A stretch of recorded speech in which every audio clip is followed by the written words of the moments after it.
What is up, Coaster Conquerors? It is me, Austin, and today I wanted to make a pretty major amusement park trip announcement. And I know I already mentioned this on an earlier video, my end of 2024, start of 2025 video, which you can go check that out. I'll put a card above. But I wanted to make this park trip announcement because it is coming up very soon. I will be visiting Japan for the first time ever in my life. I'm really looking forward to this because I've been wanting to go to Japan for years. I've been wanting to visit this country for years. And I can't believe it's already happening because it's only been until lately that I've started making some international trips. I mean, my first ever time going outside of the US was just a couple years ago. I went on a cruise to the Bahamas, which that's just outside of the US. Then last year, around July, I went on a trip to the UK and Ireland. Both those trips were a lot less park focused. I mean, I didn't get any, I don't know if there's any coaster credits in the Bahamas. And then in the UK, I missed out on all the UK credits, including Thorpe Park and Alton Towers, but I did get to visit Emerald Park in Ireland, and that was my first ever international park. And I got my first ever international coaster credits there with rides like Cuchulainn, as well as Na Fianna Force, which is the shirt I'm wearing now. But now I'm going on yet another really big international trip, and this will probably be my biggest trip yet, honestly, in my opinion, because I'm going to be doing so much stuff in Japan, and it's going to be the furthest away I've been from home. So I'm really looking forward to this trip. And I know that I didn't announce my regional park trips before. That's mainly because those trips were a little more spontaneous than this one. Some of them were fairly planned out, but not all of them were. For instance, I had my Epic Universe trips. That park's really a lot more close to home for me, but I mean, it's a brand new park, so that was definitely a big deal for me to visit that park twice. And then I had my California trip, and that was my first time taking my girlfriend on an out-of-state park trip, and we got to visit Knott's Berry Farm in Buena Park, as well as the Disneyland parks in Anaheim. That was at the start of June. And then at the end of June, so a lot more recently, I got to visit Kentucky and Indiana, and as a result, I got to visit Kentucky Kingdom in Louisville, as well as Holiday World in Santa Claus. And those were a couple of great parks, and I know those vlogs are still on the way, but I plan to finish them soon and get them out hopefully before I make it to Japan. I anticipate them being uploaded at the start of my Japan trip. Anyway, those were my previous park trips this summer, and I'm really looking forward to the biggest one yet. So anyway, I wanted to go more in depth on this coaster trip than I discussed in that earlier video that I mentioned at the start of this video. So anyway, let's dive into this. So I believe on Wednesday, July 16th, I'll be visiting Fuji-q Highland, which is located in Fujiyoshida, Yamanashi, Japan. So what's really cool about this park, and this is one of the major coaster parks in Japan, is that there is a really good view of Mount Fuji, which is a very, like, a world famous natural landmark in Japan. So that's going to be a really cool sight to see from this park and from the coasters in this park. I just think the location of this park's really cool. It's got 6 operating coasters, so I'll go into some of the major ones that I'm most looking forward to. The one I'm most looking forward to at this park is Asianica. This is an SNS 4D coaster, opened in 2006, and I think this just looks like an insane roller coaster, crazy layout and a crazy concept. I've ridden one coaster that is extremely similar to this, and it is X2 at Six Flags Magic Mountain in California. I rode it back in 2023, and this is actually ranked number 16 in my overall coasters. Like, this is literally, I'd consider this one of my favorite coasters. It was my 150th coaster credit, so pretty big deal. And it was just such a wild ride for me. It's not the smoothest coaster ever, but it's just got an insane ride experience. Like, the flipping throughout the layout is just crazy, and the way the ride goes around its layout just makes it even crazier.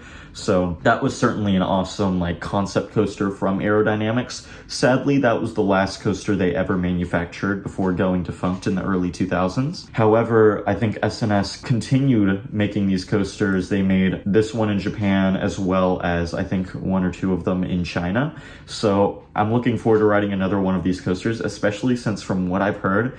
I've heard this coaster is even better than X2. So I anticipate enjoying this coaster even more and getting to ride yet another like experience like X2.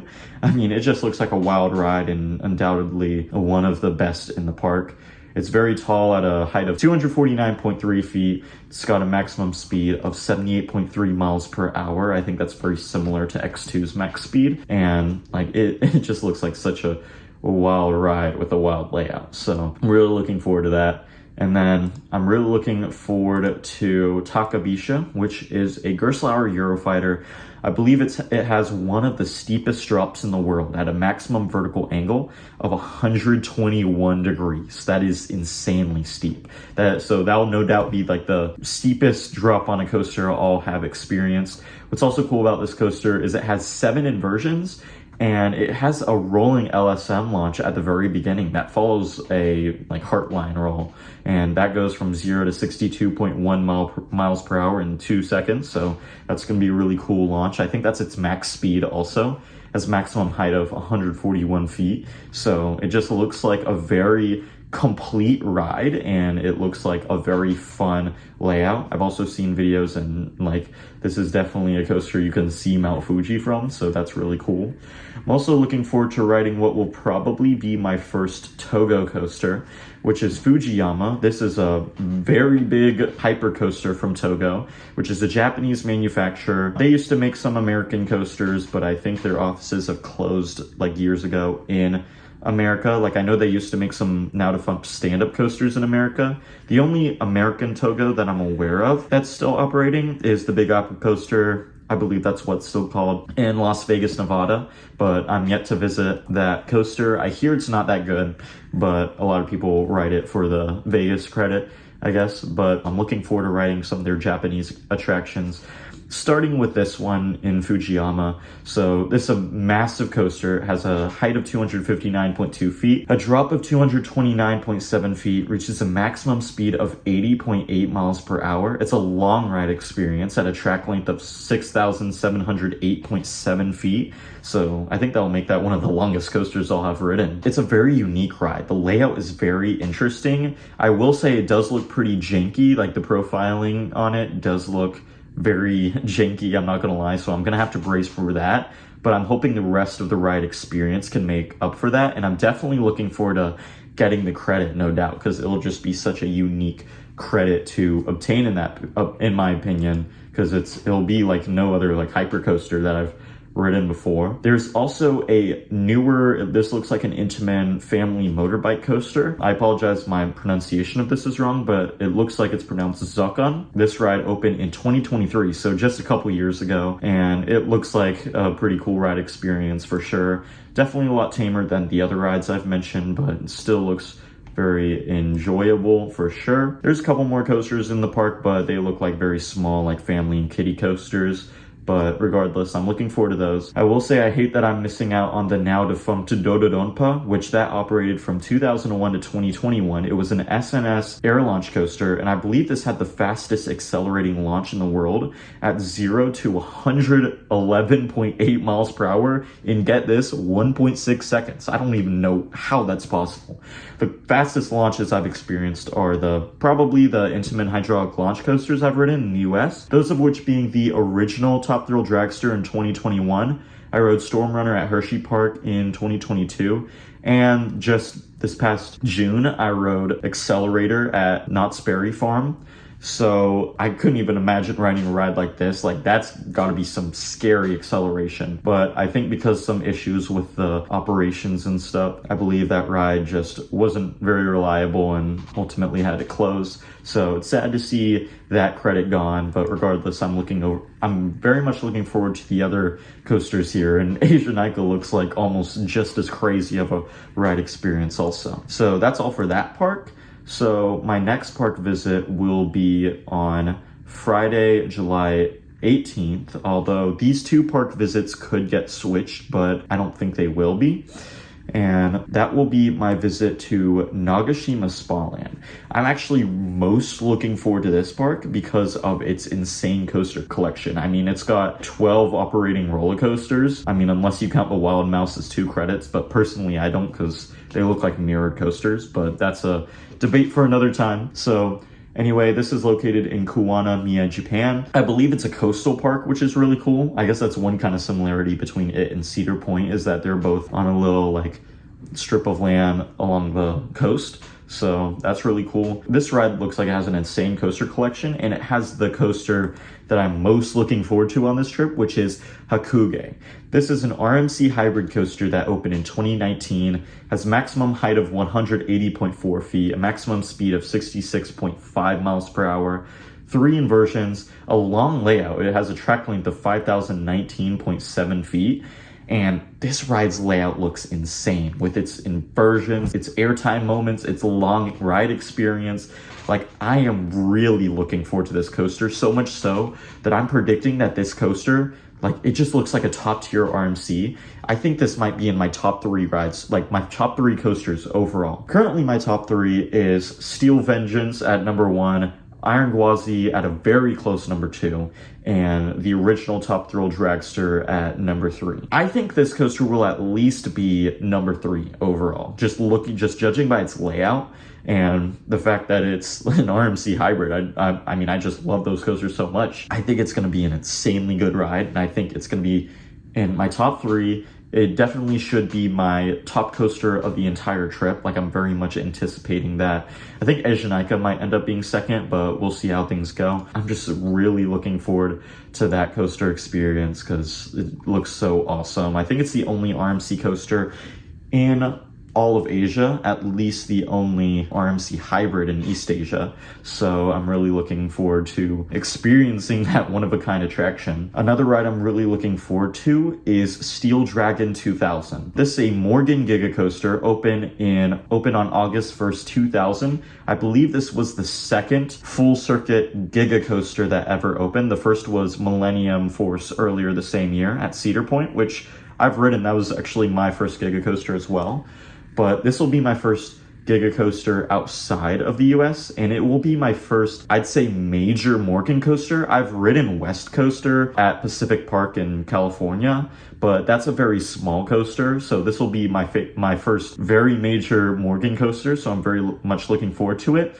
This will also be a big deal because this is the world's longest major roller coaster. I think I've heard there's Alpine coasters that have longer track lengths, but I think this is the longest major coaster as far as I'm aware because it has a track length of 8,133.2 feet. It is a really long ride. I believe at the time this coaster opened, it was the world's tallest roller coaster at 318.2 feet, which dethroned Millennium Force, which has a maximum height of 310 feet. The coaster has a drop of 306.8 feet. And a maximum speed of 95 miles per hour. The layout doesn't look crazy for a Giga Coaster, but it still looks like a lot of fun because it is a big Giga Coaster with a long drop. Hopefully there should be some good airtime moments, and hopefully those like moments where you like really feel the speed are nice because there's some like big turnaround moments that do look a little elongated, but I think they look like some cool speed moments. What's also pretty cool about this coaster is that I believe in 2013, they installed B&M trains on it. So I think that'll be an interesting experience because I'll be in like the seats of a B&M Hyper Giga Coaster, but I'll be riding a Morgan Giga Coaster. So that's going to be pretty interesting for sure. They also have I think this is an exact clone of Manta at SeaWorld. This coaster is called Acrobat. It opened in 2015. Manta, the original coaster, that opened at SeaWorld Orlando in 2009. This looks like just a newer version of it with a different paint job. I believe very similar stats at like 141.1 feet, speed of 55.9 miles per hour. It is a B&M flying coaster and it looks like a lot of fun. It's probably going to rank very similarly to Manta for me, which I will say I do kind of think Manta is a slightly overrated coaster, but it's still a fun coaster for sure. And I used to really love it. Like when I first rode Manta as a little kid, I was only like 9 the first time I rode it. I remember back then, like it was probably one of my favorite coasters that I had ridden. So that'll be cool riding a Japanese clone of it, basically. They also have a Togo Ultra Twister coaster, which I'm really looking forward to this because I think this has been a clone layout, and it'll be my first time riding one because it's just such a very unique coaster where you're kind of like surrounded by the track. Like first the track like flips up so that you can go into a vertical lift hill, followed by a vertical drop, what looks like maybe an airtime hill, as well as a heartline roll. Then there's a switch track where it tilts you backwards, downward, and you drop into a couple of heartline rolls. So that just looks like a wild ride experience. So I'm looking forward to riding that for sure. There's also some other cool coasters, such as a couple of Schwarzkopf coasters. There's this one ride, Shuttle Loop, which is basically a shuttle loop coaster. I know this is a clone layout, and I'm yet to ride one. I believe during my Knott's visit, I think that Montezuma's Revenge was SBNO, maybe, although I didn't see it in the park. They might be like working on it, I believe. There's also another Schwarzkopf coaster called Looping Star. This ride looks fairly similar to Scorpion at Busch Gardens Tampa Bay, which is now defunct. Unfortunately, I believe it closed down last year, but I found that coaster to be a very underrated coaster in the park, even if it was a bit dated and a little out of place in the rest of the park's coaster collection. I still really enjoyed that coaster, so I'm looking forward to riding another of these Schwarzkopf Looping Star coasters. Definitely a much older coaster. It opened in 1982, but it still looks like it has a really fun layout for sure. And then I believe the last coaster related thing I'll be doing on this visit will be potentially, I'm not fully sure yet, but potentially Tokyo Dome, which is right in the heart of Tokyo, I believe. So I'm really looking forward to riding the Intamin hypercoaster here, which is called Thunder Dolphin. And I think this like wraps around buildings, which is very interesting. It's a very big coaster. It has a maximum height of 262.5 feet. I mean, that's less than 40 feet shy of a Giga coaster right there. And a drop of 218.2 feet with a maximum speed of 80.8 miles per hour. Doesn't look like a crazy long ride experience, but it definitely looks like a fun one with its like kind of twister layout. And I mean, it's big drop. I feel like it's going to be a really cool setting to ride that coaster because I mean, you're right in the city and like going around buildings. I think you go through a building at one point, which I think is just so cool. I'm really looking forward to potentially riding that. I think the only other coaster in the park is a Gerstlauer family coaster. The stats don't look crazy, so I may or may not get that credit. I'm not sure, but regardless, if I do get to ride Thunder Dolphin, then I'm really excited for that. So I believe that's all I'll be doing theme park and coaster related. I've still got a lot of plans for what I'll be doing all throughout Japan because I'll be starting off visiting Tokyo for a few days. And then I'll be going on over to Kyoto, which I'm really looking forward to, kind of like the more like historical aspects of that area of Japan. And I'll be visiting Osaka, as well as other little parts of Japan here and there. And there will be plenty for me to do in those areas of Japan. It's going to be almost entirely 2 weeks long. And I'm going to have a lot to do. This will be my first time ever visiting Japan. I'm really looking forward to this amazing experience, both for the theme parks and for like the rest of what Japan has to offer. So if you want to see my Japan trip kind of live, I'd recommend following me on Instagram.